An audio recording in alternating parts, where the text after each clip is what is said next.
right there. So let's talk about movement a moment. And I thought for this, it was important that you hear direct from me, because this, beyond a doubt, is probably one of the most pivotal, one of the most life-changing things that you can implement into your game plan.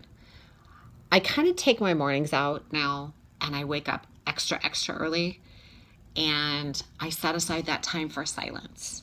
And then I set aside that time for also my breakfast.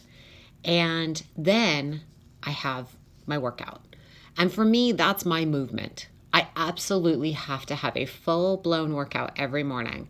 It is something that helps me on a daily basis, mentally, physically, emotionally, every aspect. But also for me, my life is quite chaotic with a farm and a kiddo and a husband in law enforcement, that I can have things change like that. So even if I planned to do a workout at, say, 3 p.m., an animal could go into labor.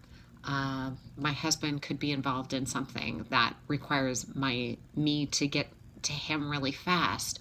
My son could slip and fall. I mean, any number of things from little to big could happen. And so what I like to do is eliminate all that off the table and get my workout out of the way. Okay?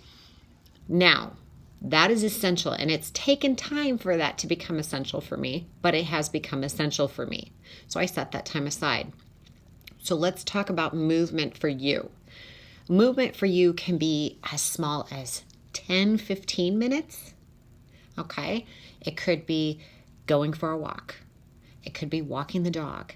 It could be getting up and going through like a little bit of steps and maybe some squats and maybe some crunches, something along those lines. It could be going out and running. It could be running bleachers. Could be any of these things. But the point is that you get up and you get going, okay? So after you get up, and maybe after you eat, I typically will eat and have my silence. I will read my Bible, I will pray, and all of that kind of takes place at once. And that's usually about a half an hour for me. And then I go eat. About the time that my breakfast is starting to digest and I'm almost through like what could be considered my bellyache time, where I would go up front and move and it would cause me a stomach ache. About that time, just about the time that food starts digesting, I am getting my workout in. So perhaps you formulate your day like that, or maybe it doesn't get formulated like that. You have to work with you though and figure out what works best for you.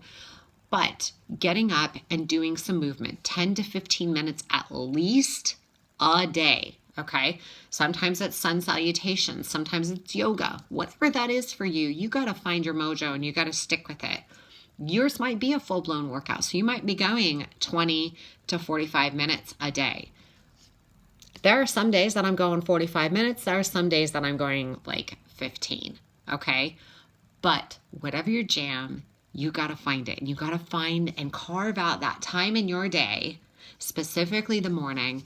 Get that movement in so at least you have something, okay?